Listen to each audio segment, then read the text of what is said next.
Let the world hear his word. நம்முடைய கர்த்தராகிய இயேசு கிறிஸ்துவினாலே நமக்கு ஜெயம் கொடுக்கிற தேவனுக்கு ஸ்தோத்திரம். 1 கொரிந்தியர் 15வது அதிகாரம் 57வது வசனம். USC எனப்படும் யுனிவர்சிட்டி ஆஃப் சவுத் கரோலினா கால்பந்து அணி நோட்டர் டேம் அணியிடம் படுதோல்வி அடைந்தது. 51-0 என்ற செட் கணக்கில் தோற்றது. இப்படிப்பட்ட படுதோல்வியை ஒருபோதும் சந்தித்திராத USC அணி வீரர்கள் பொருட்கள் வைக்கும் அறையில் ஓடிப்போய் ஒளிந்து கொண்டார்கள். அவர்களுக்கு இந்த தோல்வி மிகவும் அவமானமாக தோன்றியதால் யாரையும் சந்திக்கும் தைரியம் அவர்களுக்கு வரவில்லை. அந்த அணியின் பயிற்றுனர் அவர்கள் இருந்த அறைக்கு தேடிச் சென்றார்.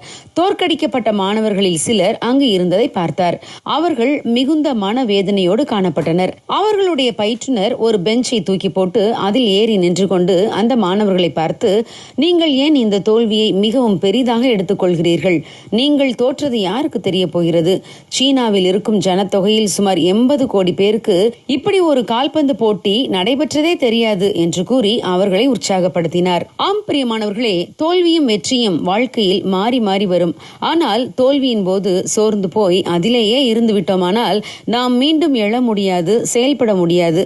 ஆகவே நடந்ததை நினைத்து கலங்காமல் அதை மறந்துவிட்டு தேவன் நமக்கு வைத்திருக்கும் வெற்றியை அடைய பிரயாசப்பட வேண்டும். யோசுவாவின் தலைமையில் இஸ்ரவேல் ஜனங்கள் கானானை சுதந்திரிக்க சென்றபோது அவர்களுக்கு தொடர்ந்து வெற்றி கிடைத்தது. அதே வெற்றியின் மனநிலையோடு ஆயி பட்டணம் என்ற சிறு பட்டணத்தை பிடித்துக் கொள்ளும்படி போருக்கு சென்றார்கள். அது மிகச்சிறிய பட்டணம் என்பதால் 3000 பேர் மட்டுமே யுத்தத்திற்கு சென்றார்கள்.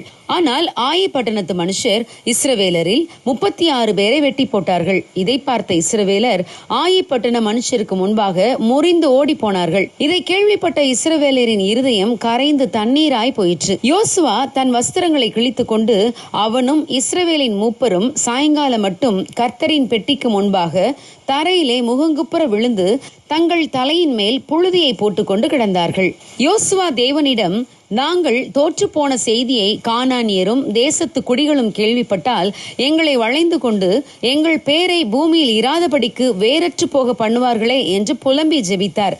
அப்பொழுது கர்த்தர் யோசுவாவிடம், நீ எழுந்திரு, இப்படி முகங்குப்புற விழுந்து கிடக்கிறது என்ன என்று கேட்டார். பின்பு தோல்விக்கான காரணத்தை சொல்லி அதை சரி செய்யும்படி கூறினார். அவர்கள் அதை சரி செய்த போது இம்முறை தேவன் மகத்தான வெற்றியை இஸ்ரவேலருக்கு கொடுத்தார். ஆம் பிரியமானவர்களே, நாம் தோல்வியின் சிந்தையிலேயே இருந்துவிட தேவன் ஒருபோதும் நம்மை அனுமதிப்பதில்லை. நாம் தோல்விக்கான காரணத்தை தேவன் விளக்கி சொல்லி நம்மை மீண்டும் ஜெயிக்கிறவர்களாக மாற்றுவார். ஆகவே தோல்வியின் எண்ணங்களை களைந்து போடுவோம். நம்மை முற்றிலும் ஜெயங்கொள்ளுகிறவர்களாக மாற்றும் தேவன் நம்மோடு இருக்கிறார். God bless you. Have a successful week.